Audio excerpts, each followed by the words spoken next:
How to create QR code for location in Google Maps. Hello everyone, this is Sabrina here to help you today. So without any further ado, let's get right into the video.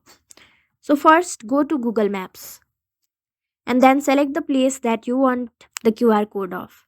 Then go to share and then simply copy the URL. Now go back and then open your preferred browser. Now simply search for QR generator and you can use any of these websites.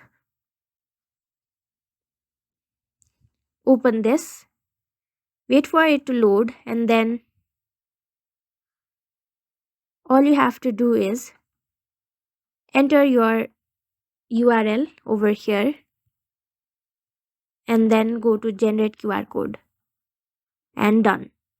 So that's how you do it. Thank you for watching this video. Make sure to like, share and subscribe to our YouTube channel. If you got any question, comment them down and I'll catch you in the next one.